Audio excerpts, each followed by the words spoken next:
सत्यव्रत वैवस्वत मनु और उनके वंश की कथा। राजा परीक्षित ने कहा, मुझे सत्यव्रत मनु के वंश की कथा सुनाइए। सुखदेव जी वर्णन करते हैं, राजन, इस कल्प में राजर्षि सत्यव्रत वैवस्वत मनु बने थे। विवस्वन के घर वैवस्वत हुए थे। मनु वैवस्वत सूर्यवंश के आदि प्रवर्तक हैं। उनका विवाह श्रद्धा नामक स्त्री के साथ हुआ था। उनके 10 संतान हुई थी। उनके नाम हैं इक्ष्वाकु, नृक, शर्याति, दिष्टि, करुष, नरेश्यंत, पृषग्र, नभक और कवि। दिष्टि के वंश में मरुत नामक चक्रवर्ती राजा हुए थे। मरुत के गुरु थे बृहस्पति। वे इंद्र के भी गुरु थे। मरुत राजा को यज्ञ करना था। बृहस्पति ने आने से इनकार कर दिया। हर एक कार्य में पहले कुलगुरु का पूजन तो किया ही जाना चाहिए। अब क्या किया जाए? एक बार मरुत को मार्ग में नारद जी मिल गए तो उन्होंने नारद जी से अपनी कठिनाई सुनाई।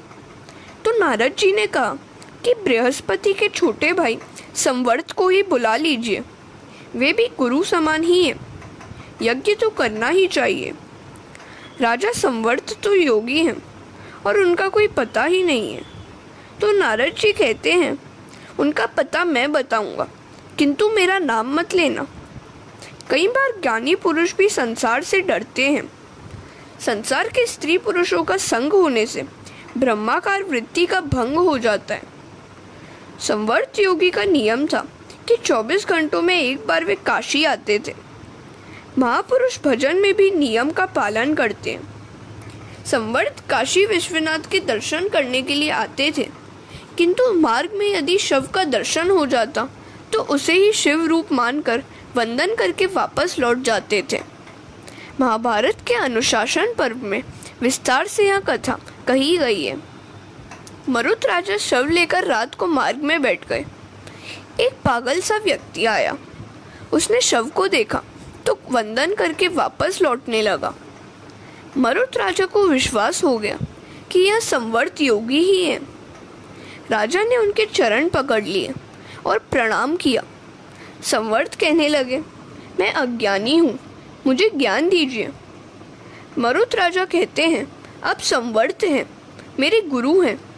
आप तो गुरु बृहस्पति के लघु बंधु हैं। बृहस्पति देवों के गुरु बन गए हैं और उन्होंने मेरे घर आना बंद कर दिया है। मैं यज्ञ करना चाहता हूँ, कोई मुझसे यज्ञ ही नहीं करवाता है। संवर्त ने कहा, मैं यज्ञ तो कराऊं, किंतु तेरा ऐश्वर्य देखकर बृहस्पति तुम्हें कहेंगे कि वे तुम्हारा यज्ञ करने को तैयार हैं और तुम्हारे गुरु बनना चाहते हैं। यदि वैसा समय आया और तुमने मेरा त्याग किया तो मैं तुम्हें भस्मीभूत कर दूंगा। राजा ने संवर्त की शर्त स्वीकार कर लिया। संवर्त ने राजा को मंत्र दीक्षा दी।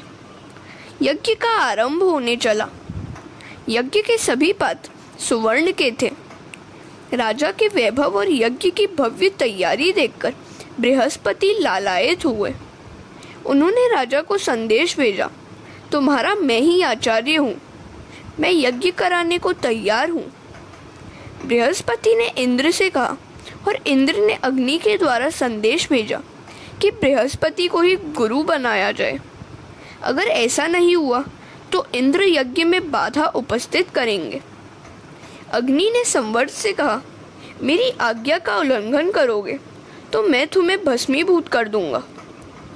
जिस देव को संवर्त योगी आज्ञा करते हैं वह वहाँ उपस्थित होता है और यह देव प्रत्यक्ष हव्य भाग ग्रहण करता है।